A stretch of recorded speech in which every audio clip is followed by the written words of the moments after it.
Right, and so welcome and good morning. My name is Erica Valdivieso, and I'm one of the members of the steering committee of Hesperides. And we're so excited to have you here for the first of our jornadas of this year, which is a series of online events so that you can get to know each other. We're especially excited to have two members of our advisory board here to start us off by sharing what they're working on. We'll first have Andres Eichmann talk to us about translations from Latin to Spanish. We'll have a Q&A after his talk. And then we'll pass to Lenny Rivera Leite, who will also be speaking about multilingual projects, and we'll have questions after that. The languages of this entire jornada, just like all Hesperides, are three languages, English, Spanish, and Portuguese. So feel free to speak and ask questions in whatever language in which you're most comfortable. With that, I'll pass the torch to Brenda to introduce our first speaker and get us started. Muchas gracias, Erika. Gracias a todos y todas las asistentes. Vamos a hacer esto trilingüe, como es el espíritu de las jornadas. María después va a presentar en portugués. Bueno, es un honor presentar al profesor Andrés Eichmann en una muy breve presentación que por supuesto no da cuenta de la magnitud de su trabajo. El profesor es licenciado en Letras de la Universidad Nacional de Cuyo, Mendoza, aquí muy cerquita de donde estoy, en Santiago de Chile, al otro lado de la cordillera. Y es doctor en Filología Hispánica por la Universidad de Navarra en España. Actualmente es académico de la Universidad Mayor de San Andrés. La producción académica del profesor se ha centrado, la vasta producción se centra en, a su vez, la producción intelectual, musical, poética y dramática del periodo colonial en lo que hoy en día es Bolivia y fundamentalmente en lo que fue en el periodo colonial la provincia de Charcas. Muy en particular para el interés de Hesperides, el trabajo del profesor Eichmann ha abordado la producción intelectual en latín producida durante el periodo colonial y el desarrollo institucional de los estudios latinos en la provincia de Charcas. Entre sus libros, bueno, tiene una gran cantidad de libros y artículos en revistas especializadas. Voy a mencionar solo algunos de los libros, una edición crítica en conjunto con Carlos Seoane de la lírica colonial boliviana de 1993, una edición de Códices Cantorales Platenses, un libro titulado De Boliviana Latinitate, Pensamiento y Latín en Bolivia, un libro más o menos reciente de 2005, Letras Humanas y Divinas de la muy noble ciudad de La Plata, y Entremeses, Loas y Coloquios de Potosí, también de 2005. Es miembro de la Academia Boliviana de Historia Eclesiástica, de la Academia Boliviana de la Lengua, de la Sociedad Boliviana de Historia y la Sociedad Boliviana de Estudios Clásicos, y es también investigador del GRISO, Grupo de Investigación del Siglo de Oro. Sin más, los dejo entonces con él, con su exposición titulada Las traducciones poéticas de Diego Flores del latín al castellano. Muchísimas gracias, Brenda. Quisiera saber si puedo compartir pantalla para transmitir algunas diapositivas. Erika, tienes que... ¿sí?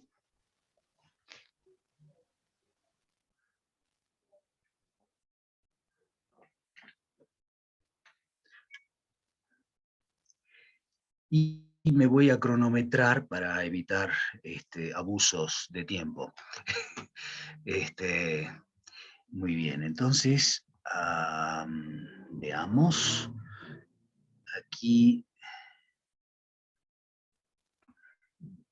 mi exposición se titula Del latín a la lengua vulgar, la labor de traducción poética de Diego Flores.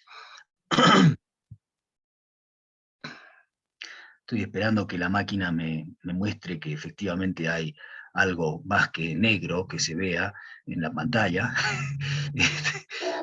porque yo lo... bueno, acá da la impresión de que... no sé qué es lo que ven ustedes. Yo veo un caos de cosas.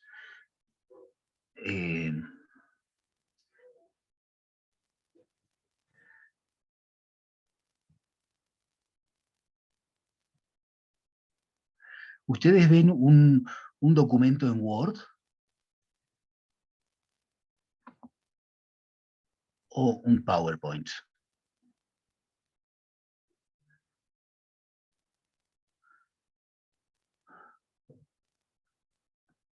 Ahora sí está el PowerPoint. Ah, ok. Bueno, fantástico. Entonces, pasa que veo que mi máquina está dudando de qué hacer, y entonces es un poco desesperante. Pero bueno, voy a empezar porque pese a todo, ya las diapositivas también son solamente ilustrativas, algunas, después ya voy a depender un poco más de ellas, ¿no?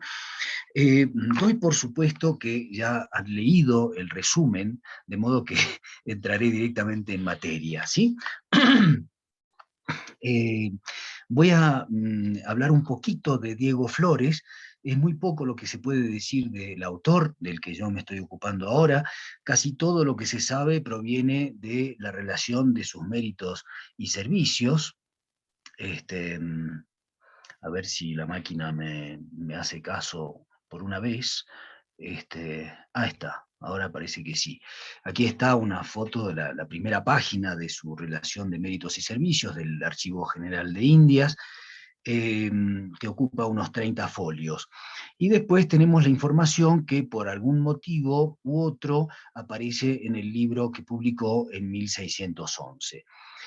Aquí solamente voy a ofrecer unos poquísimos datos que nos van a ayudar a situarlo para saber de quién se trata, ¿no? Eh, Diego Flores fue predicador, aprobado en ambas lenguas, de españoles e indios. Además, es de los primeros estudiantes universitarios de la Universidad de San Marcos, teniendo, al menos él se precia de eso, teniendo por profesores a José de Acosta y otros bastante famosos profesores de la San Marcos, que José de Acosta es bastante famoso no solo por la San Marcos, ¿verdad? Y bueno, después aquí tenemos el libro que publicó, se llama Preciosa Margarita de la vida, muerte y gloria de la Serenísima Virgen María, Madre de Dios, por el licenciado Diego Flores, etcétera, etcétera, publicada en 1611 por Francisco del Canto en Lima.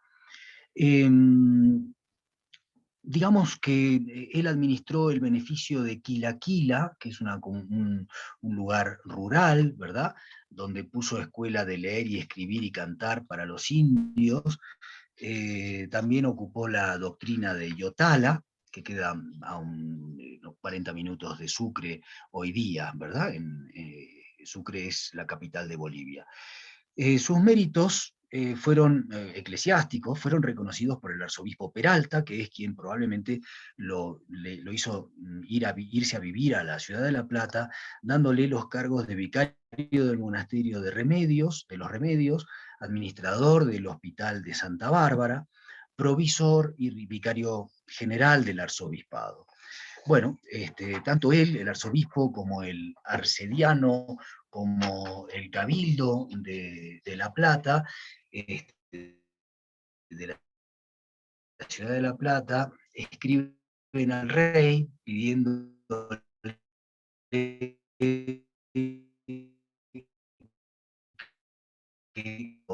va a otros cargos de mayor importancia, ¿no?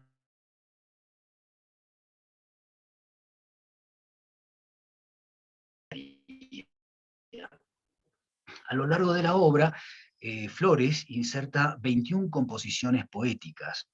Las introduce cuando considera que el asunto de que trata encuentra mejor expresión en poesía que en prosa. En esto sigue una costumbre literaria que cuenta con representantes muy ilustres en lengua castellana, ¿verdad? Como Fray Luis de León, que intercala también poemas en su tratado de los nombres de Cristo, como, cito, sucesivos contrapuntos líricos al final de los largos tratados o discursos en prosa. Cito a Núñez Rivera, no a Fray Luis mismo. En esta tradición se encuentra también, por ejemplo, Pedro Malón de Echaide, el libro de la conversión de la Madalena de 1588, quien también introduce poemas y traducciones de salmos, cito, ahí sí a Malón de Chaide, para solo desempalagar el gusto cansado de la prosa. Y hay otros como Juan de Guzmán, etc. Creo que voy a quitar el WhatsApp de mi computadora para que no moleste, que no los moleste a ustedes con los ruiditos de las cosas que van llegando, ¿no? Pero no sé, no lo estoy logrando. A ver, bueno, no lo voy a lograr. Ok, entonces continúo.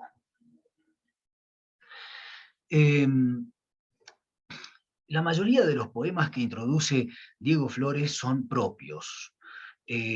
Los que no son de él, son ajenos, los traduce todos menos uno del latín, aunque algunos son de origen griego. Hay uno de Basilio de Seleucia, el oráculo de Apolo a Augusto según Nicéforo, hay uno de Gregorio Nacianceno y otro de San Juan Damasceno.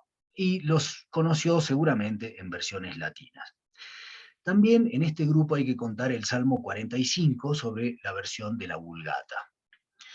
Es de particular interés este último porque se inscribe en una tradición curiosamente clasicista, latina, que arranca en la década de 1540, en el ámbito hispánico. En cuanto a los poemas latinos que traduce, hay que decir que, no siendo del periodo clásico romano, los autores que él traduce, son casi todos deudores de la poesía clásica, ¿verdad? Sedulio, San Beda, Adán de San Víctor, San Bernardo, Rodolfo Agrícola, Bautista Mantuano y Marco Antonio Muret. En esta ocasión yo me voy a ocupar de la traducción del Salmo 45 y de la versión que ofrece de dos de los poemas latinos que traduce. Vamos al Salmo. Tomo de Valentín Núñez Rivera lo imprescindible para entender la labor de Diego Flores, que es quien recientemente ha mostrado el camino seguido en las letras renacentistas para llegar a la sorprendente ecuación lira, oda, salmo, en un modelo que llama bíblico-horaciano. El primer paso lo da Flavio Josefo, quien aplica la nomenclatura de la métrica griega para referirse a los libros líricos de la Biblia, como un intento de hacer comprender a sus lectores gentiles la técnica de la poesía hebrea. San Jerónimo da un paso más, equiparando la calidad literaria de la Biblia a los grandes líricos griegos y romanos, lo cual será ampliamente aceptado en los siglos posteriores. ¿Acaso esto también pueda explicar el éxito que tuvo el libro de los Salmos entre los humanistas del Renacimiento? Hacia mediados del siglo XVI se produce una suerte de aetas oratiana en Europa, ya que son numerosos los poemas neolatinos que asimilan las formas métricas del poeta venusino, y se produce una gran cantidad de versiones latinas de los salmos, en las que se adoptan los esquemas métricos horacianos. Entre los españoles descuellan Juan de Vilches y Benito Arias Montano, quien llega a constituirse en el más horaciano, al menos en el aspecto métrico, al aplicar en casi toda su obra poética, Monumenta Humanae Salutis, Hymni et Saecula, la pauta de los metros líricos. El paso siguiente consistió en adaptar la inspiración horaciana a la lengua vulgar. Y el primero que lo da ese paso es Bernardo Tasso. Dentro del proyecto de Tasso, dice Núñez Rivera, para la creación de una oda italiana basada en el modelo de Horacio y sus seguidores neolatinos, no podía faltar un libro dedicado a la paráfrasis de los Salmos, que escribe Tasso en 1557 y publica 3 años más tarde. Entre los poetas españoles, la poesía bíblica pasa por varias etapas hasta asumir los metros horacianos, sobre todo a partir de Fray Luis de León. En los dos primeros periodos de Fray Luis, el modelo métrico fundamental es el de la tradición horaciana en lengua vernácula, iniciada en Italia por Tasso y trasplantada en España, en el ejemplo aislado y genial de Garcilaso. Eso lo cito de Núñez Rivera. O sea, la lira de esquema AB-ABB, siendo la primera B mayúscula, o sea, en decasílabo, y la última también. Voy a pasar a la siguiente diapositiva porque muestra un poquito las distintas soluciones métricas en esa estela horaciana en lengua vulgar. El tercer periodo de Fray Luis ocurre la eliminación progresiva del quinto verso, y entonces se tiende a la consecución, en sus últimas y magistrales versiones, de una ceñida estructura cuaternaria de genuino sabor horaciano, junto con un gran apego al texto original. A partir de Fray Luis quedará definitivamente establecido, dice Núñez Rivera, el modelo poético de los salmos como odas compuestas en estrofas aliradas, con distintas soluciones métricas que son las que encontramos aquí. Vemos que Fray Luis en las primeras etapas tiene ese esquema que ya dije, en la última etapa es un endecasílabo y un heptasílabo, y otro endecasílabo y otro heptasílabo, rima AB. Luis de Rivera, el poeta que tenemos en Potosí a principios del siglo XVII, y después en La Plata también, que publica las sagradas poesías que tienen un cierto impacto en Lope de Vega y en su producción poética, posterior, claro, posterior a 1612, tiene la exacta forma métrica de la tercera etapa de Fray Luis. Después, el príncipe de Esquilache, que fue virrey del Perú, en la década de 1610 hasta 1621, tiene un esquema un poco más amplio, ¿verdad? Desarrolla cada estrofa o cada su traducción de los salmos sigue la forma estrófica de 6 versos, AB, CC, ¿verdad? Combinando, por supuesto, heptasílabos y endecasílabos. Y Diego Flores hace sus versiones, su versión del Salmo 45, en esta forma que corresponde a las 2 primeras etapas de Fray Luis y que sigue siendo cultivada en varios poetas de comienzos del siglo XVII. Antes de seguir, les voy a pasar algunas diapositivas más. Aquí tienen Luis de Rivera y Colindres, las sagradas poesías de don Luis de Rivera, etc., que publica en Sevilla, viviendo él en Potosí, en 1612, ¿no? Y que tiene un impacto interesante en la obra poética sacra de Lope de Vega, que publica en 1614, 2 años después. Aquí vemos un ejemplo, ¿verdad? Luis de Rivera, como sigue el esquema de endecasílabos y heptasílabos con el esquema que les acabo de decir, en una estructura tetrástica. Después tenemos aquí a Francisco de Borja y Aragón, príncipe de Esquilache, que hace exactamente una traducción de varios salmos, siempre con esta estructura de 6 versos, también combinando endecasílabos y heptasílabos. Después, ahora sí pasamos a Diego Flores y su trabajo sobre el Salmo 45. Digamos que ante todo lo que hace es una interpretación del Salmo en prosa.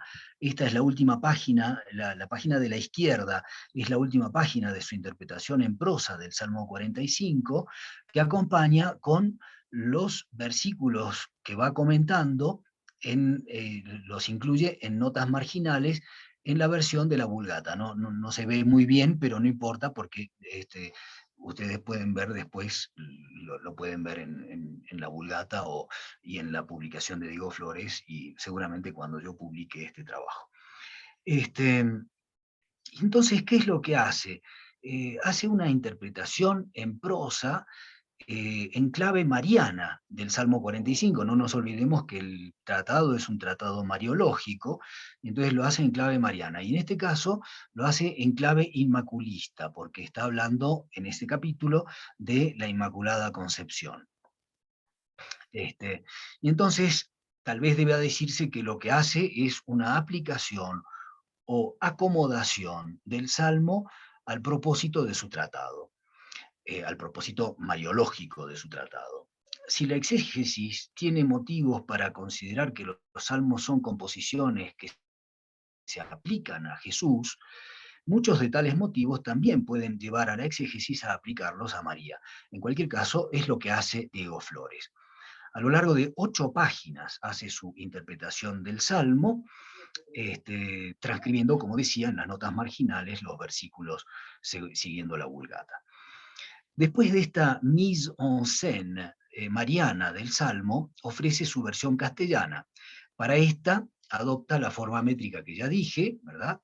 De 5 versos, y la pueden ver aquí, mejor mirar la página de la derecha, ¿verdad? Heptasílabo, endecasílabo, 2 heptasílabos y un endecasílabo en rima AB, ABB. Que como dijimos corresponde a los 2 primeros periodos luisianos.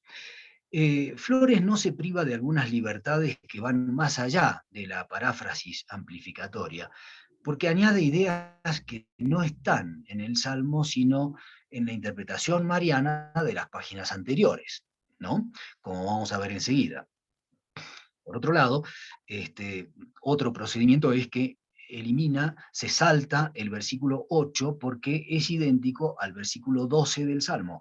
Ya sabemos que en la Biblia hay repeticiones y son repeticiones completamente conscientes, ¿verdad? No, no es que se le escapó una repetición al poeta al que compuso un salmo. Bueno, entonces, ahora sí, vamos a pasar a la siguiente. eh, y vamos a ver, claro, una especie de paratexto, el versículo 1 de cada salmo, ¿verdad? Entonces se empieza siempre con el versículo segundo. Y dice, Deus noster refugium et virtus, adiutor in tribulationibus quae invererunt nos nimis. Y sigue, propterea non timebimus dum turbabitur terra et transferetur montes in cor maris. Entonces él lo desarrolla en 2 estrofas que yo he cambiado la puntuación porque es la única forma de entender bien. Ya sabemos que los poetas en la época decían cada estrofa tiene que terminar en punto, ¿no? Pero el punto era una cuestión puramente gráfica, no tenía ninguna consecuencia desde el punto de vista del gramatical, ¿verdad? La puntuación en la época es algo que prácticamente podríamos pasar por alto. Y hay que repuntuar prácticamente todos los textos del Siglo de Oro, ¿verdad? Esto está muy estudiado. Y entonces, lo que ocurre es que en la versión de Diego Flores, la primera estrofa es la cláusula condicional de la oración que incluye la segunda estrofa, ¿no?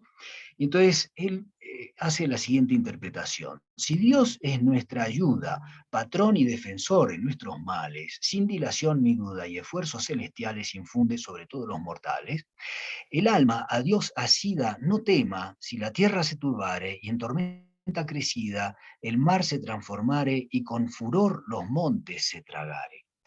Claro, esto de los 3 últimos versos de la primera estrofa es una amplificación, ¿verdad? Es un añadido por amplificación, porque acá lo único que dice es Deus noster refugium et virtus adiutor in tribulationibus quae invererunt nos nimis. Eh, claro,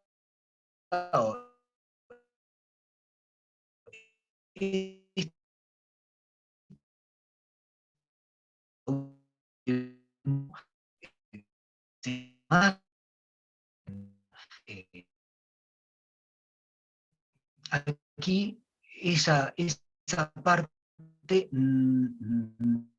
la pasa por alto Diego Flores, pero se centra mucho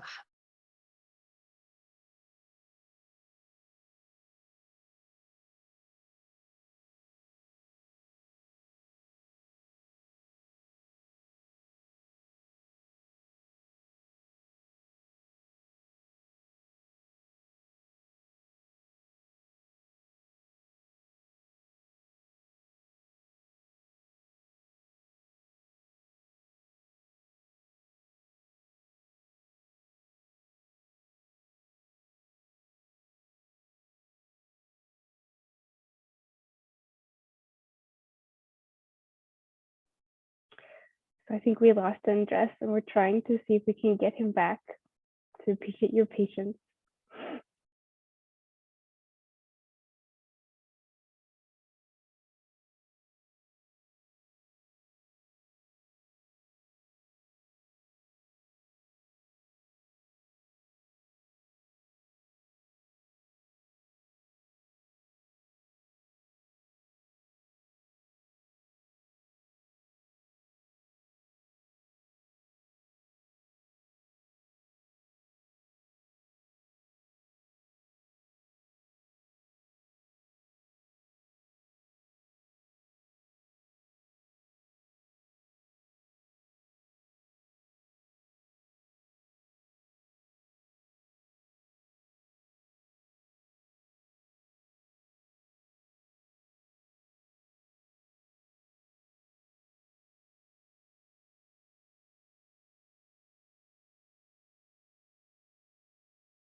Hola, ¿me oyen? Lo siento, no sé qué pasó. Deberían habilitarme nuevamente para transmitir las diapositivas.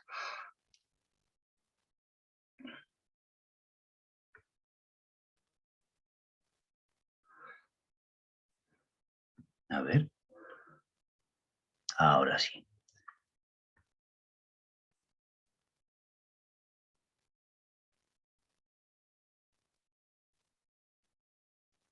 Bueno, entonces, qué bárbaro.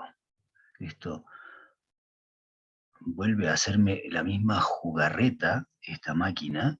Ahora sí, muy bien. Entonces, perdón, decía que Diego Flores se centra más en el aspecto de Deus Noster Refugium et Virtus y lo desarrolla más extensamente, ¿no? Y dice, bueno, sin dilación ni duda y esfuerzos celestiales infunde sobre todos los mortales.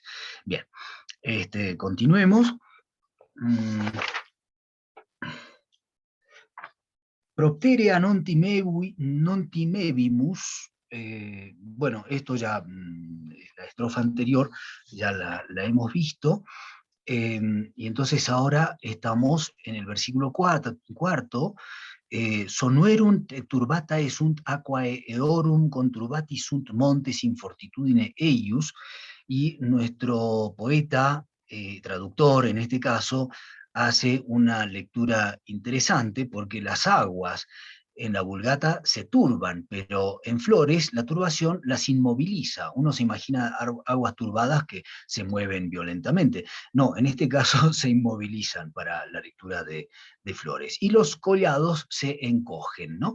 Que los frescos collados y cristalinas ondas espumosas en hechos afamados y obras portentosas se encogen y detienen temerosas. A mí me parece realmente un hallazgo poético.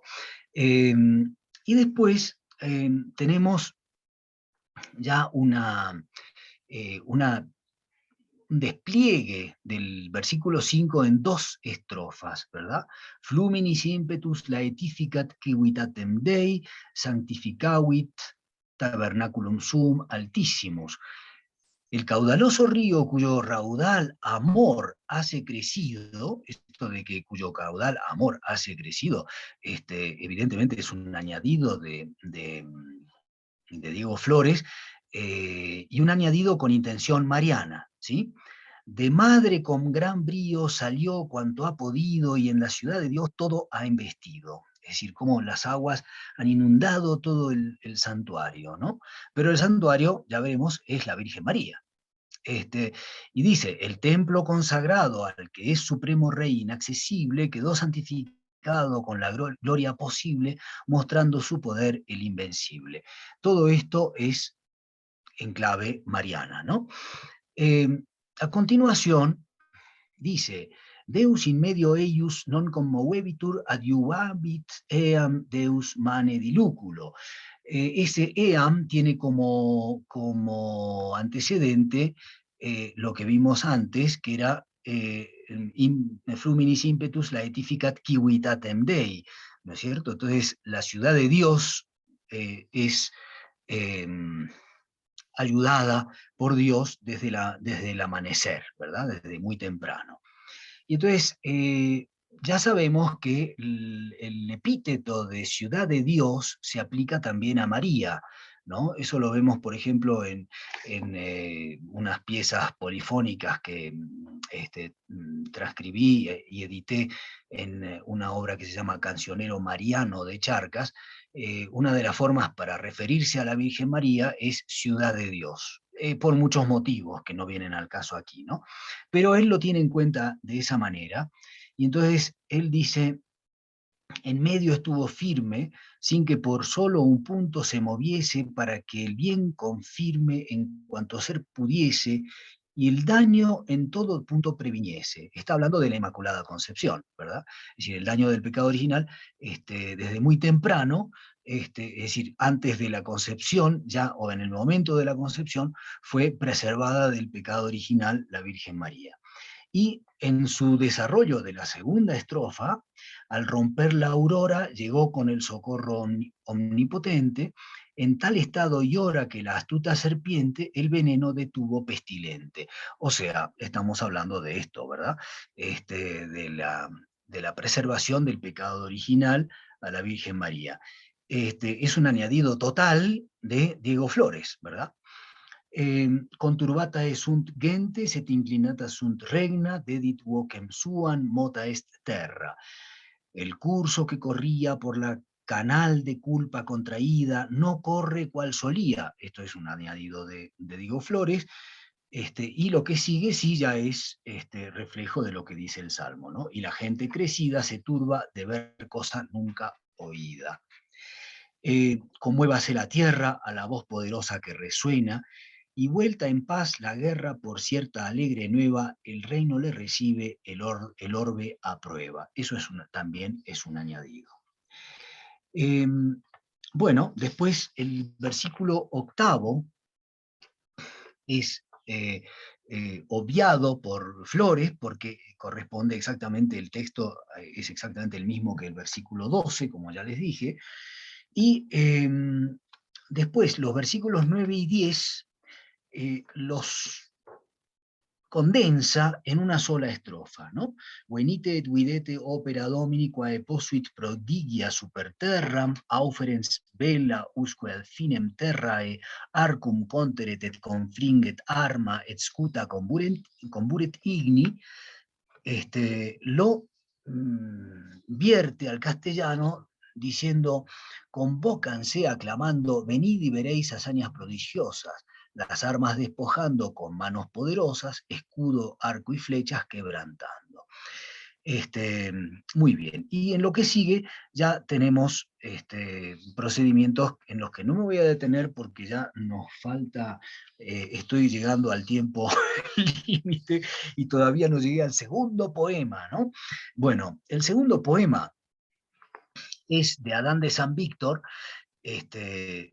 salve, verbi sacra parens, flor de spinis spina carens, flor spinetti glorias, nos spinetum nos peccati, spina sumus cruentati, sed tu spina enesquia. Y lo desarrolla en 4 generosas estrofas, ¿verdad? No voy a detenerme porque si no me van a matar, y entonces voy a pasar a, todavía tengo otro, claro, se me pasó, puse muchas gracias, pero después todavía queda algo más. Es un poema de San Beda, el Venerable, y me parece que es muy interesante porque ahí sigue mucho más ceñidamente la versión latina, ¿no? Et tu beata prae omnibus, Virgo Maria feminis, Dei genitrix inclita nostris faveto laudibus. Virgen la más dichosa de las que han florecido, Madre de Dios hermosa, a tus glorias da oído. Como se dan cuenta, no voy a leer todo porque nos falta el tiempo, pero sigue mucho más de cerca la versión latina de San Beda. En conclusión, podríamos decir que hemos podido hacer una primera aproximación a un poeta hasta ahora completamente o casi completamente desconocido, y toda conclusión puede parecer ahora mismo apresurada, y voy a tratar de ser cauto. Me parece que encontramos en Flores un poeta versátil. No he podido compartir con ustedes muchas de las composiciones, pero por ejemplo una égloga que escribe en octavas reales de gran belleza, eh, y él adopta formas métricas con gran soltura y elegancia. Traduce y crea a menudo en los moldes luisianos y en otros clásicos, o al menos clasicistas. Por otra parte, cuando fuerza una traducción o cuando le añade algo, tiene antes el tino de poner sobre aviso al lector. El que avisa no es traidor, por ejemplo, con una exégesis previa que justifica sus añadidos. Pienso que Diego Flores puede entrar entre nuestros poetas del siglo XVII a los que el lector actual, con la ayuda de una edición amigable, podrá apreciar las dotes y disfrutar sus versos. Por último, como sucede con todos los poetas de fuste, remite a un dilatado horizonte cultural y poético. Muchísimas gracias.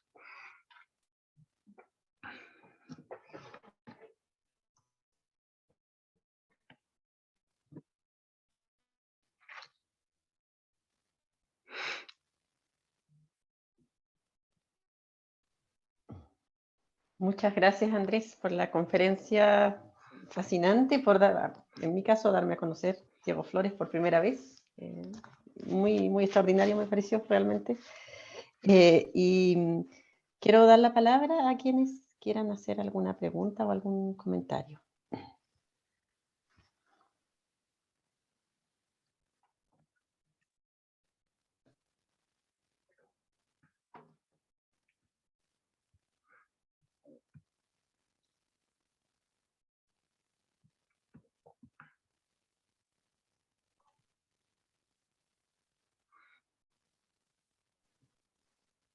¿Pueden levantar la manito? Leni. Leni, por favor. Eu vou agradecer, vou fazer a pergunta em português, André. É melhor em português? Tá. Pode ser em inglês também. O espanhol é meio mais ou menos também o meu, então, muito bem. Vou fazer em português, qualquer coisa, os colegas ajudam. Estamos vivendo, né, numa vida multilingüe aqui, gente. Duas perguntas de curiosidade. Eu também não conhecia Diego Flores, então estou conhecendo o poeta agora, mas me surgiram duas curiosidades. A primeira é que, como você falou brevemente, durante o século XVI, há muitas traduções ou versões em verso dos salmos, né? E a minha pergunta é se Diego Flores usa também traduções de poetas neolatinos dos salmos, ou se ele usa só a Vulgata. Entende? Porque eu estou pensando, por exemplo, nas traduções de George Buchanan, né, que foi professor em Portugal, e ele tem versões poéticas dos salmos em latim, não em português ou em espanhol. Então, a pergunta seria assim, se o Diego Flores também tem acesso, se ele conhece, se ele usa versões poéticas dos salmos, e não só a versão bíblica. Essa é a primeira pergunta. E a segunda pergunta é sobre essa escolha que ele faz, né? Dos autores que ele escolhe. Você falou, ele usa Beda, ele usa Gregório de Nazianzo, Basílio de Seleucia, né? Você vê alguma... Ele segue, o Diego Flores, ao escolher esses poetas, ele segue alguma linha teórica ou ele se afilia a algum conjunto filosófico dentro do próprio cristianismo, ou ele está selecionando simplesmente de uma tradição mais ampla? Muito obrigada pela palestra. Excelente, gracias por las preguntas. Lo primero es, yo creo que Diego Flores tiene en cuenta traducciones de salmos que él ha podido leer en Fray Luis, por supuesto, en Malón de Echaide también, y en otros autores de la época, porque, claro, él se inserta en esa tradición y lo hace con mucha soltura, ¿no? Y entonces, claro, cada poeta, porque él es poeta, o sea, no solo es un tratadista de teología, de mariología, sino que es poeta, y eso lo vemos en muchos otros poemas suyos, ¿verdad? Y como poeta estaba perfectamente al tanto de las corrientes poéticas de su época.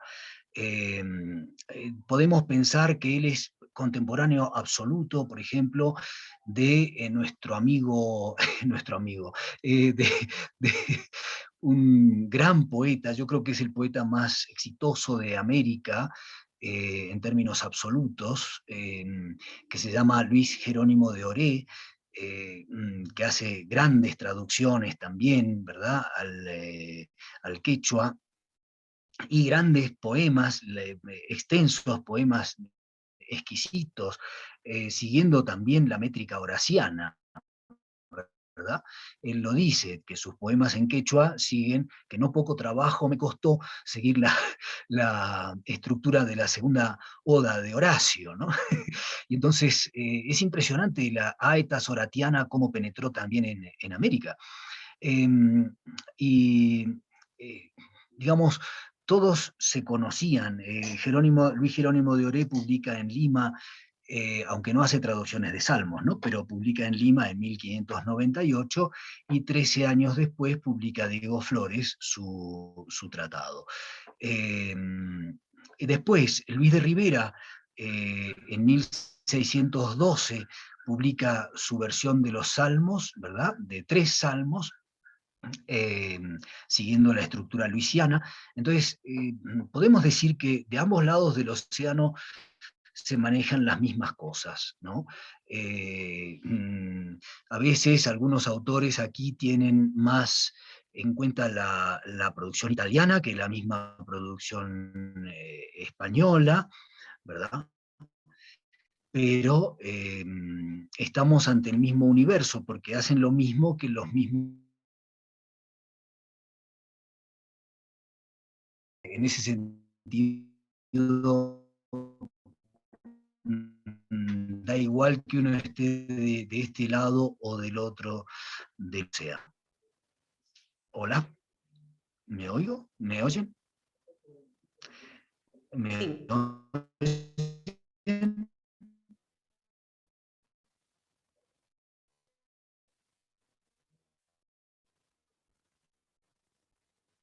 ¿Me oyen?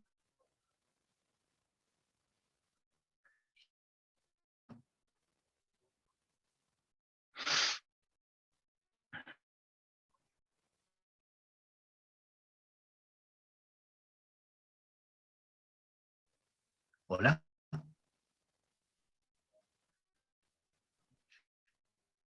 Ouvimos. Eu ouço.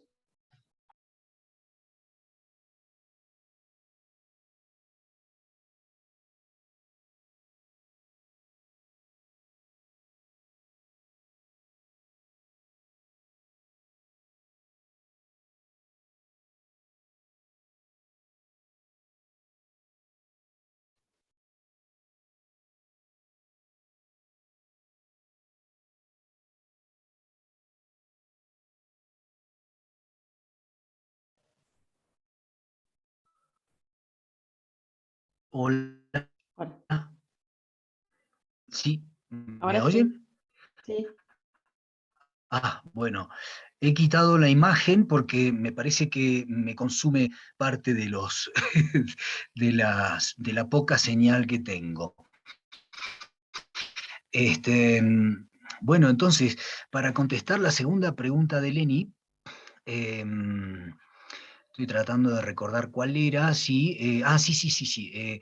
Bueno, lo que él está atento es sobre todo a la tradición de pensamiento, ¿no?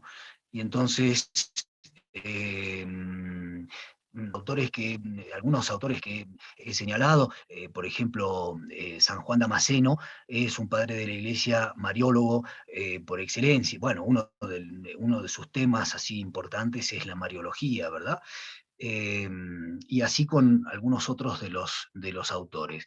Y entonces, como su tratado es mariológico, entonces pienso que va seleccionando de acuerdo con lo que él encuentra de más útil dentro de la patrología, ¿verdad? Ya se ve que no usa solamente la patrología latina, sino también, como era lógico, la patrología griega, aunque lo más probable es que la haya utilizado en traducciones al latín. ¿Se oyó esto? Sim, sim. Ah, bueno, es que estoy asustadísimo con el tema de la señal. No sé si contesté las preguntas, Leni. Sim, sim, muito obrigada. Muy bien. ¿Alguna otra consulta, opinión que quieran hacer? Tenemos unos minutitos todavía, poquitos.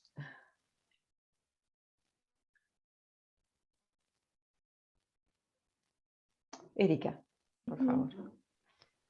Gracias, Andrés, por esta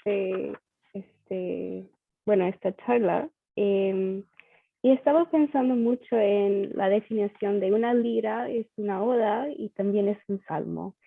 Porque yo también he notado como las eclogas también se han convertido en maneras de hacer traducciones de los salmos. Y bueno, quería preguntar hablaste un poco de Flavio Josefo y de San Jerónimo, pero hay más, creo que hay más en la tradición que estos dos, y estaba pensando específicamente en Fray Luis, aunque también el hecho de traducir a la Vulgata en español o en latín también implica a veces problemas con la Santa Inquisición. Por eso hay algunas veces una discusión sobre la obra, su manera de traducir y la censura, o cómo va a evitar la censura de su obra, aunque está añadiendo cosas, algo que no está muy bien visto en este periodo. Sí, tienes toda la razón. Es decir, Fray Luis tuvo, digamos, algunos problemas. Bueno, de Fray Luis no me consta, aunque seguramente tuvo problemas con la Inquisición, sobre todo en esa década en la que estaba Valdés, ¿verdad? Como inquisidor, donde se produce una gran sequía de traducciones de salmos, porque se persigue de la Biblia o de partes de la Biblia, incluso se eliminan de circulación devocionarios que traen algunas traducciones de pasajes bíblicos, etcétera, lo cual llevó a la furia a, a la propia Santa Teresa de Ávila, ¿verdad? Y entonces hay una década en la que realmente la sequía es bastante fuerte, aunque no total tampoco, pero sí después digamos, se ablanda la política y claro, tenemos ya una tranquilidad muy grande en el siglo XVII para traducir, digamos, salmos. No sé si otras partes de la Biblia, pero por lo menos salmos ya no hay problemas. Y en la época de Diego Flores, o sea, en 1600, digamos, 7, 8, 9, en el 1608 él ya terminó su tratado, ¿no? Lo publica 3 años más tarde, porque hay mucho trámite para la publicación y dificultades que tiene que superar, etc. Pero sale publicado sin problemas, nada menos que en Lima, donde la Inquisición era muy fuerte, ¿verdad? O sea que podía llegar a producir bastante problema si hubiera estado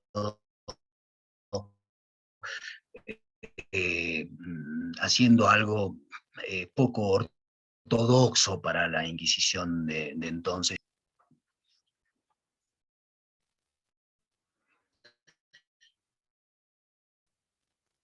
No sé si alcanza con lo dicho.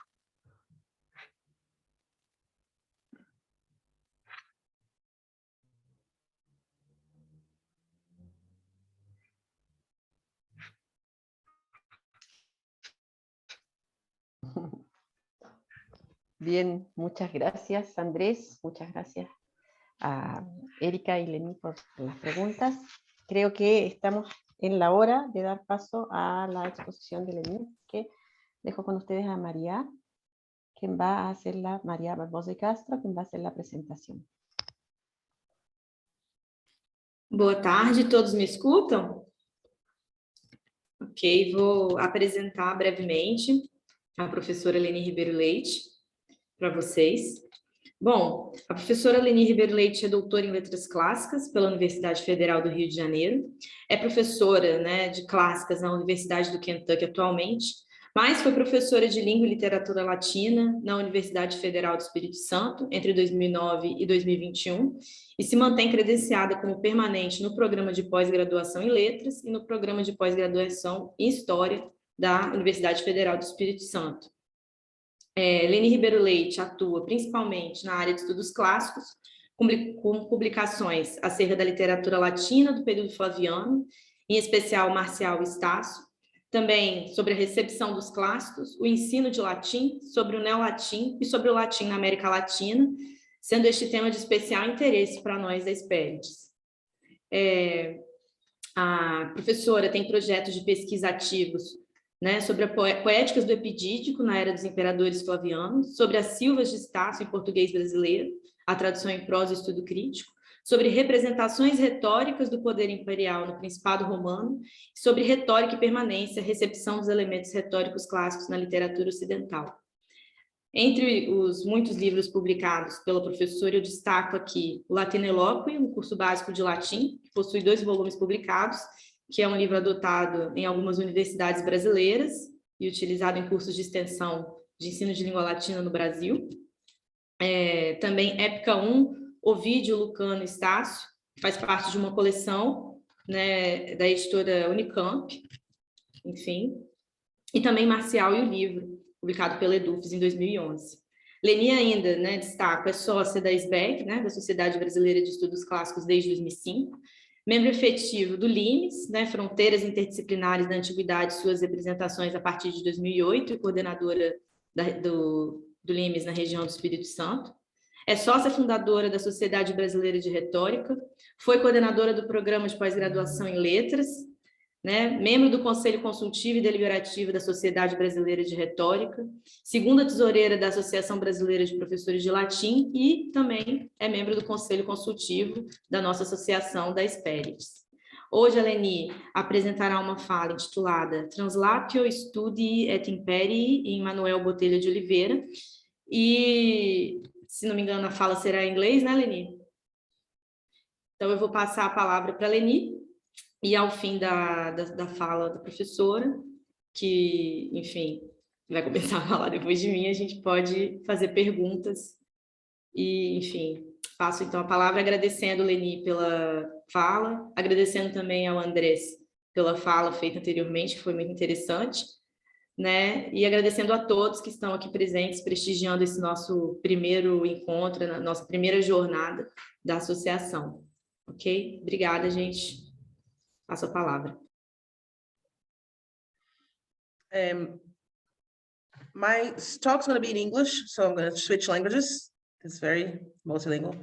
I will share my screen. The group Hesperides has asked me to bring my talk also written, so that's what I'll be showing you. Actually, it's exactly what I'm going to say is speak, so that you can follow along. But as was said before, I am happy also to have conversations or answer questions in English, Spanish, or Portuguese. I won't speak in Spanish, but I can understand 100%, so it's fine. So I'll start by reading my text, try not to go too far with the time as well.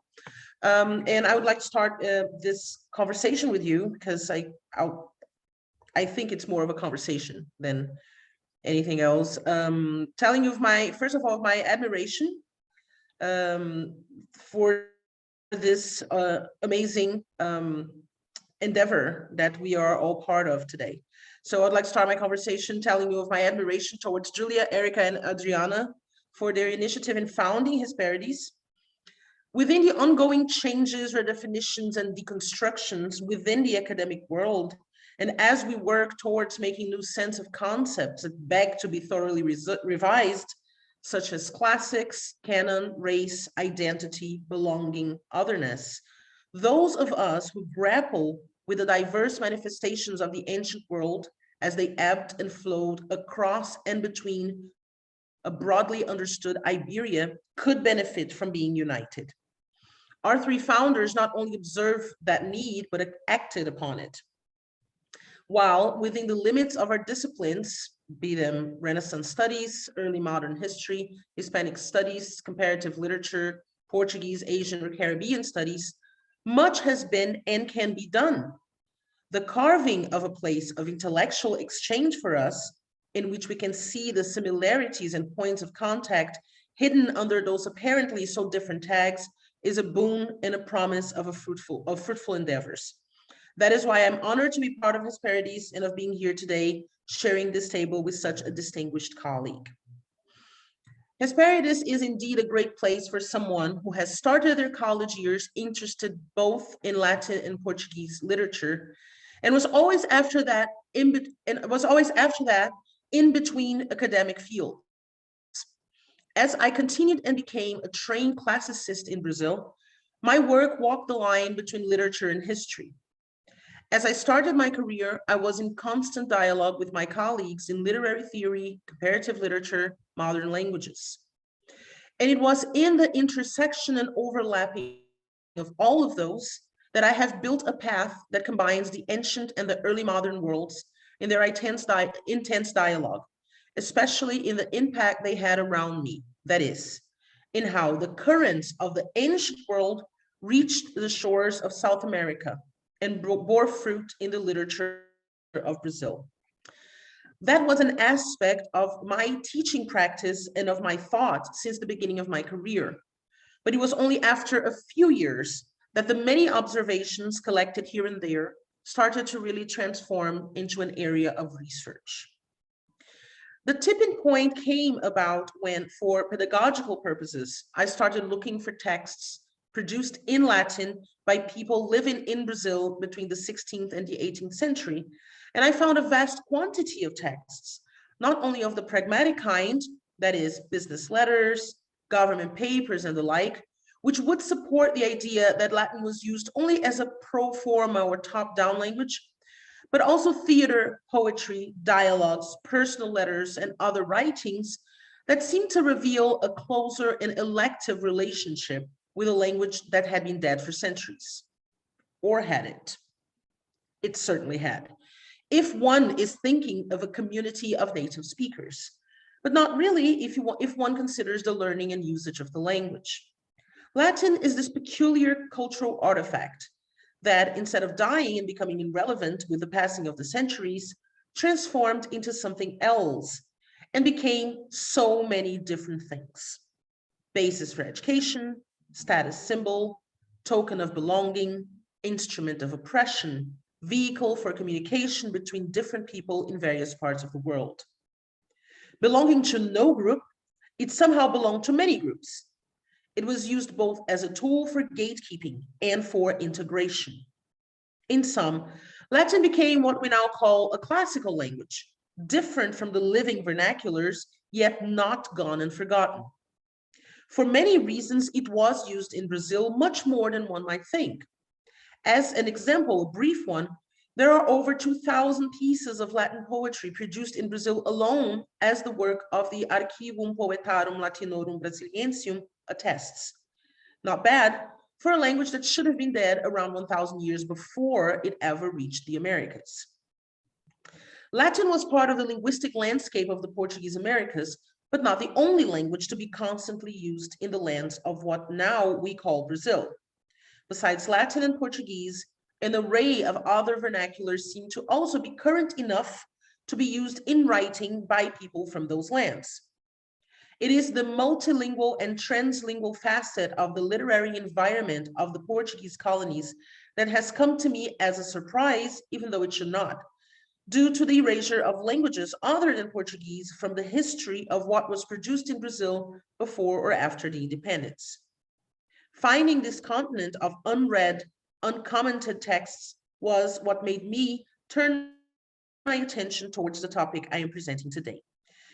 Many scholars have elsewhere talked about the process of construction of the history of Brazilian literature, which of course happened in parallel with the construction of the idea of Brazil as a nation, and how it hid and forgot a vast production of literature in languages other than Portuguese, such as Spanish, French, Dutch, a variety of native languages, and of course, the one I am most interested in, Latin.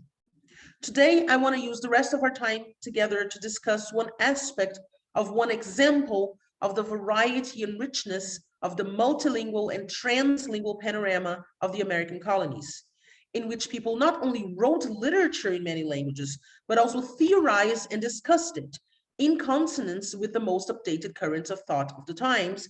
And then I'm just going to add here that I was happy to hear Andrés before me saying, talking about how in both sides of the ocean, you have this same proposal. So that's exactly what I'm talking about too. As I hope to show briefly, this is not just a case of finding hidden gems for the pleasure of the hunt, but of bringing to light other voices that can tell of different perspectives and two-way exchanges between old and new world, from the peripheries, if we can, with Rodrigues Moura, call them so. So I arrive at my author. Manuel Botelho de Oliveira, born in Bahia in 1636 and deceased in the same place in 1711, cannot with justice be called a forgotten or erased author. He's constantly mentioned in dictionaries and other works of reference in the 18th and 19th centuries, and his most famous book, Música do Parnaso, has been edited twice in the 20th century and 3 times already in the 21st. 2 of those editions, however, were eloquent mutilations of his work. Both the 1929 edition by Afrânio Coutinho and the recent 2018 online edition present only poems in Portuguese. But the work, as published in 1705, contains poems in Portuguese, Spanish, Italian, and Latin. For much of the past, the appreciation of Oliveira's work was, as Chauvin puts it, almost always very brief in their exam and often openly negative, delineating a pejorative profile of the poet and his production, supposedly artificial and pretentious. However, more recent approaches, and I'm here just highlighting a few of them, Rodrigues Moura, Moreira, Brunello, and Coelho, among others, have been opening new lines of inquiry and looking at Oliveira as a 17th century poet, responding to the rhetorical, poetical, theological, and political currents of his own times, an approach to which I subscribe. Another notable change in the scholarship about Oliveira is that while most of these scholars still concentrate on his Portuguese poetry only, which means an important part of his work remains unattended, some of them have also looked at his multilingual production.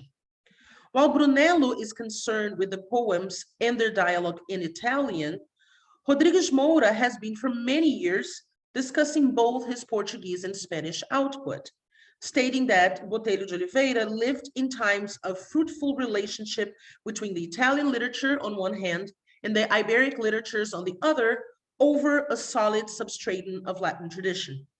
And these are really the words of Rodrigues Moura. I must, however, and as much as I agree with him and his work is very important to my thought, Rodrigues Moura, I must, however, disagree with him and remove the Latin tradition from under the sand of times that the word substratum seems to imply and place it alongside the other 3. Even if, of course, the Portuguese and Spanish elements are not only more numerous in Oliveira's total poetic output, but also more developed. And if the Italian element, as Brunello states, might be much more important than what is currently thought for Brazilian culture, but is still understood as part of a lively and contemporary dialogue, I believe the Latin element cannot be taken only as a tradition, that is to say, something of a previous time that leaves some marks, exists as echoes, or only survives as traces, which is in general what this word tradition brings. With Hansen, I sustain that in colonial times, the relationships established between the chronologically diverse productions in circulation are understood in synchronicity. That is, in the absence of our contemporary conception of the progress of time as a series of ruptures, and authors such as Cicero can be read on the same footing as a 16th century rhetorician. Precepts are treated as current, whether they come from Aristotle or a later philosopher. Again, Hansen tells us of the many layers in the patterns of representation used in 18th century churches in Brazil, where elements from Greece, Rome, Italy, and Portugal act synchronically for the production of visual meaning. Part of the forma mentis of the period, the idea of continuity and not revolution, is also expressed in the transference of power, the conducting wire of the medieval philosophy of history, which is how Jacques Legoff defines it.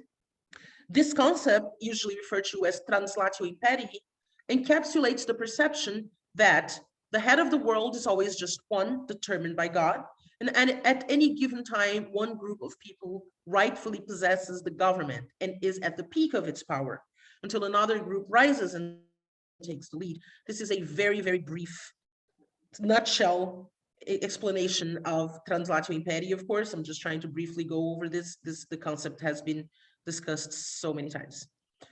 With the transfer of power, translatio imperii, there's also a transfer of preeminence of culture, which is then translatio studii, that denotes a community's maturity and leadership as the producer of knowledge in the form of prose and poetry. The claim of being the current holder of that position, that is, I am the current holder of the imperium and of the studium, is, as again Rodrigues Moura writes, found also in the Americas, such as in the motto for the Brazilian Academy of the Forgotten. The motto was Sol Oriens in Occiduo, the sun that rises in the West, which is perhaps not a very modest characterization of their intentions. That is, they're saying that they are the sun of knowledge that now, or of poetry, that now is rising miraculously in the West. That is also what we find in Oliveira's dedication and preface, meticulously analyzed by Marcelo Moreira in 2016, but that we reproduce here in part. And then I hope you pardon my long citation, but they will be the lemma, the thing that I will gloss for the last few minutes of my talk from now on.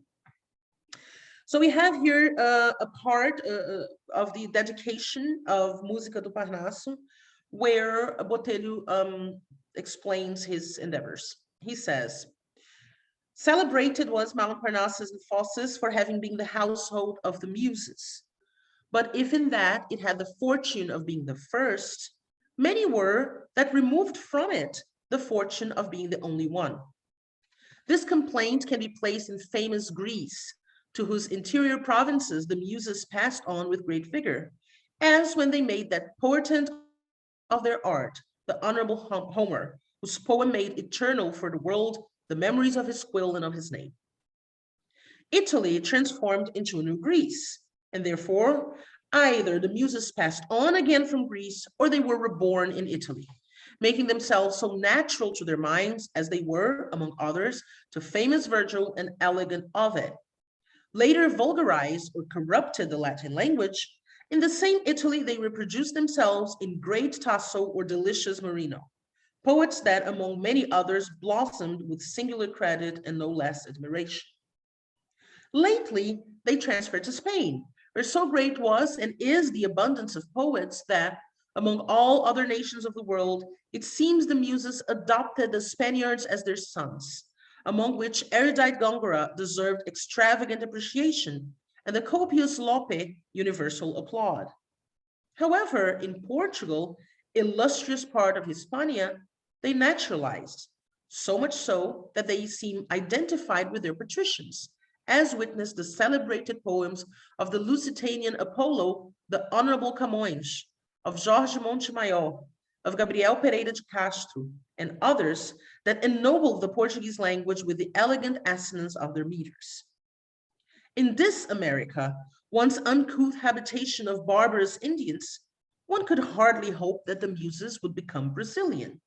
Nonetheless, they also wished to pass on to this emporium where, as the sweetness of sugar is so akin to the tenderness of their song, oops, there's a typo here, it's song, not son, they found much ingenuity to imitate the poets of Italy and Spain, applying themselves to such discreet entertainment so that this last part of the world would not complain that, while Apollo sends the rays for the days, he would deny them the lights of understanding. To my understanding, that is, even though inferior to others, of which this country is fertile, the muses dictated the following rhymes. And that is the long, thank you for bearing with me, this is the long citation. And then I just got a little, yes? Desculpa, eu não sei se era a intenção que você projetasse a sua fala enquanto você falasse, mas está no primeiro parágrafo ainda. Puxa, que bom, podia ter me avisado antes, porque eu tô aqui Desculpa, eu não queria te interromper. Não, tudo bem, não, tranquilo. Thank you. I've been told that you're not seeing the citation. I'm sorry for that. Here is the citation now. No, it's fine. Here is the citation. Yes, I've been following. Okay, let's go. So this was the long citation. Now we have the prologue to the reader. These rhymes, which are composed in 4 languages, I offer in this place, so that it is seen that a single muse can sing with many voices. These rhymes were also written in 4 languages, because their author wanted with them to show that he had notice of the whole of poetry. And so that this work was esteemed, if not for the elegance of concepts, at least for the multiplicity of languages. First, well, I have, I'm gonna go back just because you didn't see it before. I have underlined a few parts, just that these are the ones I'm gonna comment now. So the famous Virgil, the elegant Ovid, the great Tasso, the delicious Marino, and then, you know, these adjectives. And then also there's the ingenuity, which I'm going to talk about. And then the part about Apollo. And here in the prologue, a single muse can sing with many voices, and he had notice of the whole of poetry. So first, I hope it became clear why I said that 2 editions mutilated the work. The fact that it is composed of poems in 4 languages is not an accident. So when you publish the book with only the Portuguese part, you're removing an important and integral part of the plan of the book. Also, as these passages demonstrate, Oliveira has his own interested version of the Translatio Studii. It is interested because he wants to make a new Europe in America and not present America to Europe or include America in Europe. His ambitions are higher.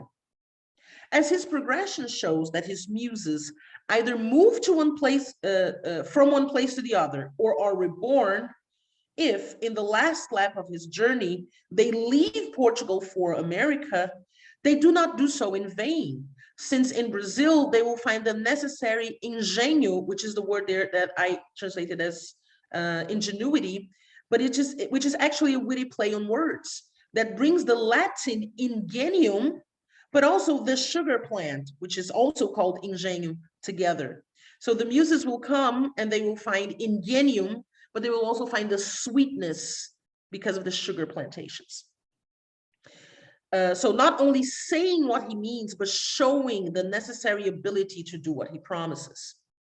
The lights of Apollo that are mentioned before, which are the rays of the sun, but also represent knowledge and poetic abilities, are, as in the motto of the Academy, now raising in the West, a wonderfully unexpected turn of events that also demonstrate the poet's ownership of this second virtue of speech. Besides wit, he has the wonder, which again are very important concepts for the time. I don't have the time to go over those, but I'm hoping you will recognize some of these. These elements, which come even before the poems themselves, because this is all in the dedication and preface, have Oliveira proving he can belong to this Parnassus, not through his poetry, that the readers will only evaluate later, but in his theoretical knowledge and abilities in prose, as he attests that he knows the categories and the masters.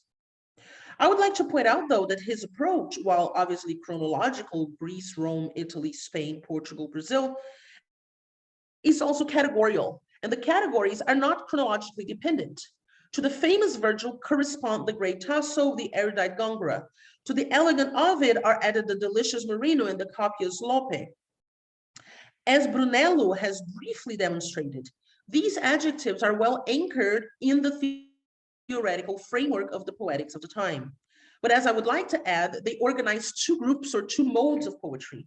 One represented by Virgil, Tasso, Gongora, more grandiose and epic, the other by Ovid, Marino, Lope, playful and elegiac, that from the Augustan times to the 18th century have been productive in Latin as well as in the vernaculars, and that Oliveira will show in the poems themselves.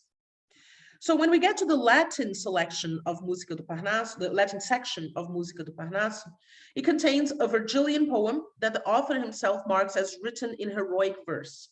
It is the ekphrasis of a lion, this most epic of figures, ekphrasis, and this most epic of animals, the lion, followed by a series of Ovidian poems of the metamorphosis kind. So we have themes such as Daphne or Actaeon. Of the Heroides kind, we have a poem on Leander, and even of the Tristia kind, because we have elegies on the death of eminent people.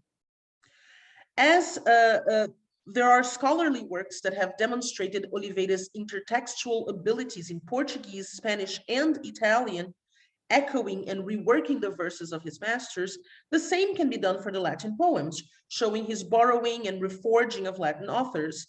But I will not do that today. And I will finish my talk with an observation that this fourth and last part of the book is the final stop of Oliveira's reverse journey of the Translatio. So he starts with his book, of poems with his native Portuguese, spoken in Brazil and in Portugal. And then the second part of the book is the Spanish poems. And then the third part is the Italian poems. And the last one is the Latin. So he's going backwards in the order that he announced in his preface as the Muses' path. As we understand it, while in the preface he shows his prose ability and his theoretical knowledge of the field, in the poems he displays his polyglot muse, singing with four voices, as he says in the preface. He shows his familiarity with his models. In his own words in the preface, he shows that he has notice of all poetry. And he shows himself as this worthy voyager who can walk the same path as the muses themselves have, going where they went, while inhabiting their new abode, the Americas. The dedication plus preface plus poems, they create a round trip in which no stop can be skipped if one wants the whole picture of his ambitious tour. As I believe, the Latin portion, which unites Virgilian and Ovidian inspirations, is still worth a longer look that I do intend to provide in the continuation of this research, a work in progress that will certainly benefit from any comments or questions you wish to share. Thank you very much for your attention.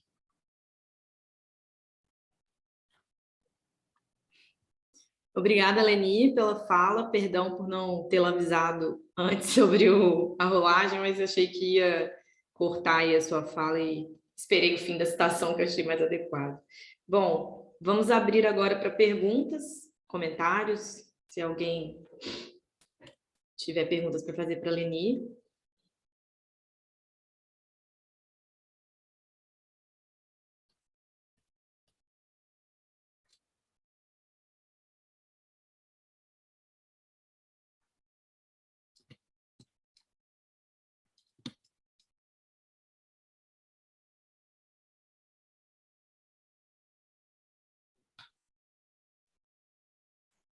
Oi, Brenda, pode falar.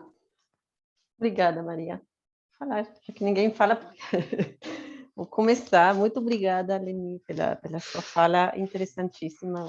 Realmente aprendi muito escutando. Muito obrigada pelas palavras iniciais.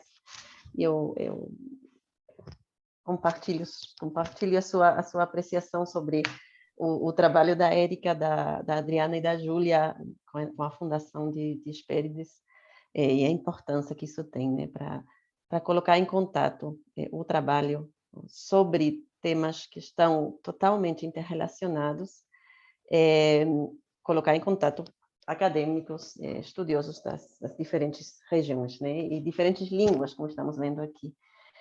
É uma pergunta que vem da minha ignorância. Bom, entendi completamente a aplicação da noção da Translatio Studi que você fez aqui, me parece muito interessante. Eu queria perguntar como é que ficaria a noção da Translatio Imperii nessa translação, né, cultural, porque, desde o ponto de vista político, né, ele está, como você bem explicou, ele está afirmando, ou tentando estabelecer, né, o domínio cultural atual da língua portuguesa, da poesia em língua portuguesa no Brasil, né? Mas é possível, no trabalho dele, ver essa dimensão política, como é que fica num autor da colônia brasileira, que depende de Portugal, né? Sim, obrigada pela pergunta. Eu não gostaria de afirmar isso, né? Ou seja, eu entendo que a Translatio Studi, ela sempre é, de alguma forma, a contraparte da Translatio Imperii. Então, você não pode, de fato, ter uma sem ter outra, né? Por outro lado, em termos sociais e políticos, o Oliveira, ele está comprometido, claro, com o governo da colônia, que é, como você disse, né, dependente ou afiliado, claramente, à colônia, a Portugal. Agora, eu acho que é interessante pensar também, então, ou seja, eu não afirmaria dizer que ele está propondo abertamente que a América será também a cabeça do governo futuro, porque eu não acho que isso esteja claro no poema. Eu acho que seria uma inferência que a gente pode fazer, né? Mas eu acho que é importante pensar que se a gente pensar em termos biográficos, Oliveira vive na Bahia num momento politicamente muito interessante. Os pais dele certamente viveram a invasão holandesa de Salvador, né? Ele nasce ainda no período da União Ibérica. Ele é uma criança quando Portugal consegue voltar a se separar da Espanha, né? E esse período da retomada do Nordeste do Brasil das mãos dos holandeses acontece muito apesar da metrópole. Então, tanto durante o período em que o Brasil esteve sob a coroa espanhola, junto com Portugal, quanto logo depois da separação, o que a gente vê em termos de outra... E aí, é claro, eu estou falando de outra documentação, né? Não que está nos poemas do Oliveira. A gente vê o crescimento, de fato, nessa região do Brasil, de uma afirmação de uma certa autossuficiência dessa região. Por exemplo, a gente sabe que o maior trabalho de reconquista ou de expulsão dos holandeses acontece feita pelas pessoas da colônia. Não é uma iniciativa bancada ou paga ou sustentada, de fato, pelas metrópoles, nem pela Espanha, nem por Portugal. Inclusive, a expulsão dos holandeses de Angola é feita com o dinheiro da cana-de-açúcar do Brasil. Então, os brasileiros é que pagam, de fato, e Manuel Botelho de Oliveira era dono de engenho de açúcar. Então, ele participa de alguma forma disso. Então, eles estão construindo uma autossuficiência daquela região, inclusive para libertar Angola pelos seus interesses escravagistas, claro, entende? Mas libertar Angola do domínio holandês. Então, ainda que eu não veja isso, eu não afirmaria que eu vejo isso neste livro de poemas, abertamente posto dessa forma.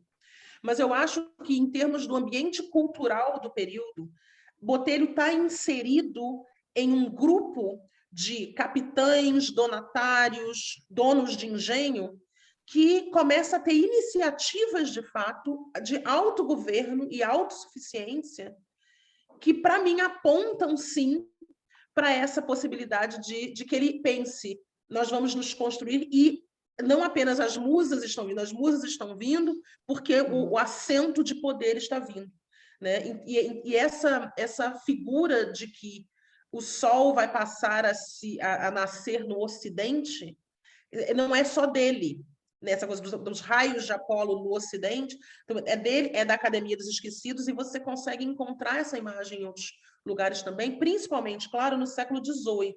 Né? O Botelho, eu diria que ele é quase um iniciante disso, porque esse livro ele é escrito ainda na segunda metade do 17, né? O livro é publicado em 1705, mas a gente sabe que ele é enviado a Lisboa alguns anos antes. Então, ele foi escrito, de fato, no final do século 17. Mas no século 18, a gente vê essa ideia de que o Ocidente está ganhando poder e tal, muito mais claramente. Eu acho que, de novo, apesar de não ver isso nesta poesia, eu acho que se a gente observar esse panorama político em que ele está completamente imerso, eu acho que a gente pode inferir, sim, que haveria pelo menos um desejo ou uma projeção de uma translatio imperii que acompanhasse essa translatio studi. Muito obrigada, muito interessante. Obrigada. Andrés também quer fazer uma pergunta para a Leni. Por favor, Andrés. Mil gracias. Bueno, yo estoy encantadísimo de haber escuchado a Leni, sobre todo porque, claro, encuentro tantos paralelos, tantas cosas que tenemos de este lado, o sea, de la parte hispanoparlante, ¿verdad? Con lo que ha expuesto Leni, que realmente me doy cuenta de que ya es hora de que olvidemos las fronteras y tratemos de conocernos un poco más. A cada rato yo me acordaba de la portada de la primera parte del Parnaso Antártico de Obras Amatorias, con ese lema que dice: si Marte llevó al ocaso las dos columnas, Apolo llevó al Atlántico Polo, a las Musas y al Parnaso, ¿verdad? Que es casi un emblema de todo lo que, de todo lo que estamos hablando, ¿no? Es algo muy, muy notable, y bueno, simplemente quería agradecer, decir que por favor tenemos que estar en contacto y trabajar juntos. Y además, lo que yo me olvidé, porque estaba tan nervioso cuando empecé a hablar, me olvidé de dar las gracias a las organizadoras de esta maravillosa jornada y de todas las que van a seguir, en las que espero, por supuesto, poder estar presente. Muchísimas gracias. Eu agradeço, Andrés, e eu também, eu fiz outras anotações aqui de coisas que você falou. Então, por exemplo, quando você falou sobre o papel importante e o diálogo com a Itália, né, que também acontece, claro, né, entre os textos, entre os autores da parte espanhola da América Latina, isso a gente vê claramente também no Botelho. Então, a sua fala também me trouxe muitas semelhanças, e o Parnaso Antártico, sem dúvida, que é uma obra que tem muitos paralelos. Eu conheci o Parnaso Antártico há não muito tempo atrás, assim, eu soube, né, e comecei e li, descobri que existia, e acho que há muitas semelhanças também. Eu acho que seria muito rico fazer justamente um paralelo, assim, entre, né, o fato é que a gente sabe que esses autores que estão vivendo, né, na América, nas diversas partes da América nesse período, tem esse diálogo vivo e intenso com a literatura espanhola, em espanhol, e com a literatura italiana, né, e ao mesmo tempo que eles estão vivendo as suas realidades locais, e a realidade, o conhecimento do latim, ou do clássico, que é digamos assim, o que é compartilhado também por todos, né? Então, assim, certamente há muito a dizer sobre essa relação entre os diversos elementos da América, e ainda que a gente muitas vezes não fique ciente, né, principalmente nessa divisão das línguas, né, entre a parte que fala espanhol e a parte que fala português, muitas vezes a gente não faz essa passagem, mas ela é muito, muito evidente, eu acho. Muito obrigada.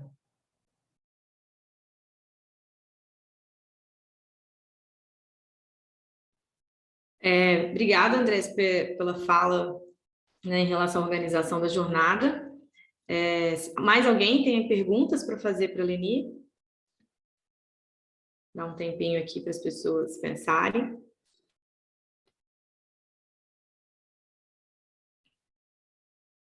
Érica, por favor. Thanks, Leni, for your talk. I have a question.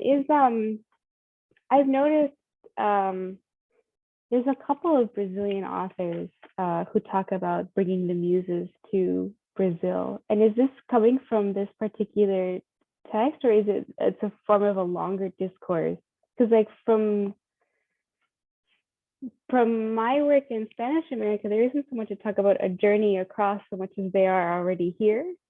And I was just wondering, is this kind of the genealogy of this trope in Brazilian literature, or is there more to it than that?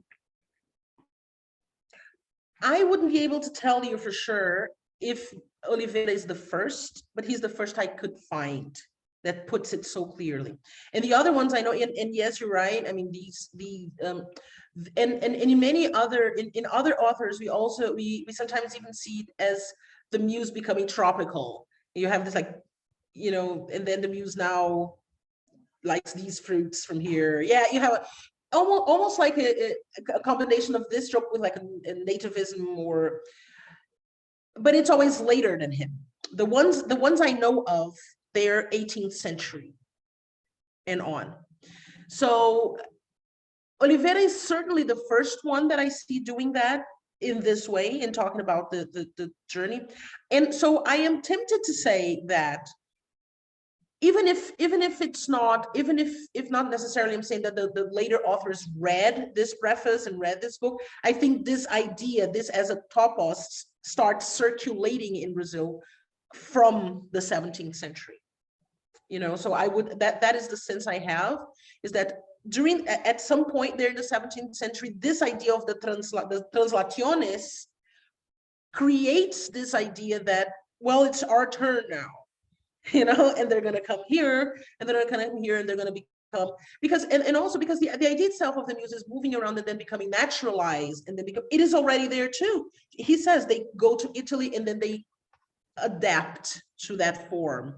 They go to Portugal and become naturalized in that form. So therefore, then when they come to the tropics, they will also become naturalized and then start, I don't know, eating cashews or whatever, you know. So because that, yeah, that's what you see them in other poets. That's how it's depicted. Sometimes you have even these depiction of the muses almost as like natives in their appearance, right? And you see that sometimes even in pictorial form. So I am tempted to say that this idea, this topos, is formed in this period, in the late 17th century, and then we find it already developed as the muses are already here in the 18th and 19th centuries.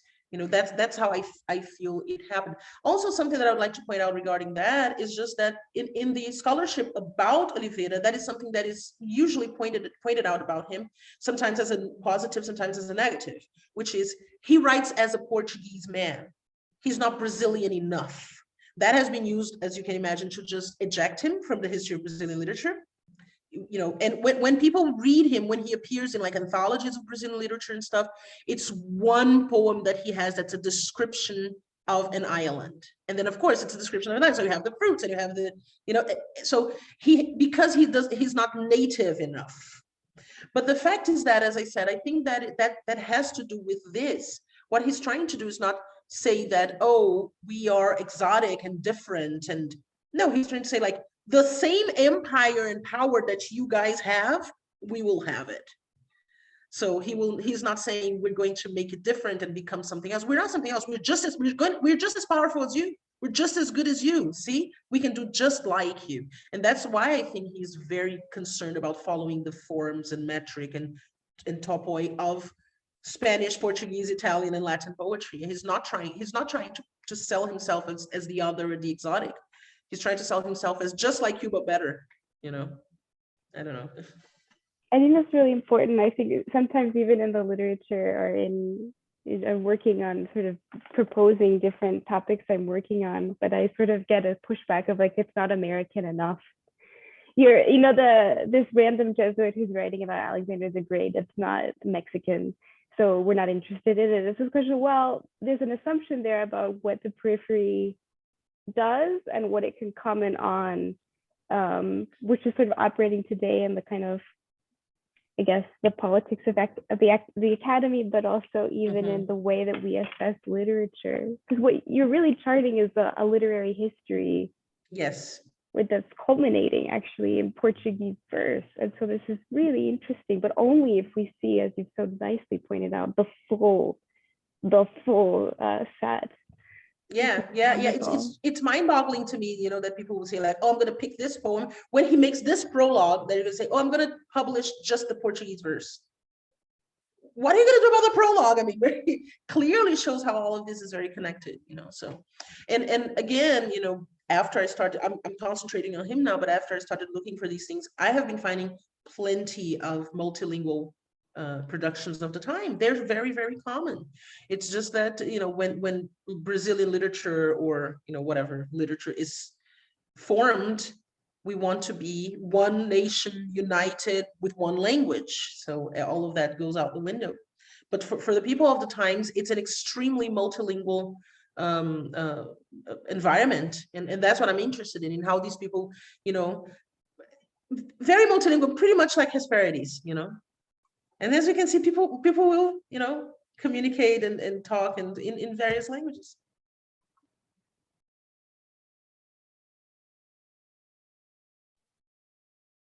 Mais alguém com alguma pergunta? Brenda. Eu tenho uma muito pequenininha, Leni.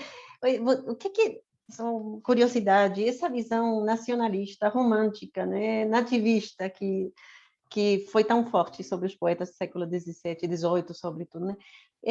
O que você acha? Ainda é mainstream na academia brasileira ou está mudando? Porque tem pessoas, você citou Hansen, né, que tem feito um trabalho numa linha completamente diferente, mas continua muito forte ainda essa aproximação? Eu acho que sim, né? É claro que, enfim, eu acho que é muito perigoso a gente tentar dar um panorama, né, de um país tão grande, com tantos... Mas eu sinto que, por mais que, claro, sim, né, tem muitos colegas fazendo um trabalho maravilhoso, do qual eu sou extremamente devedora, né, desses colegas que fazem um trabalho sobre a poesia da América Portuguesa, sobre a literatura da América Portuguesa em português, né? A minha contribuição, digamos assim, é que eu quero falar desse mesmo panorama, mas como é que ele funcionava em outros idiomas no mesmo espaço. Mas eu ainda acho que é uma minoria, sabe, Brenda? Eu ainda acho que é uma minoria de colegas que tem essa visão.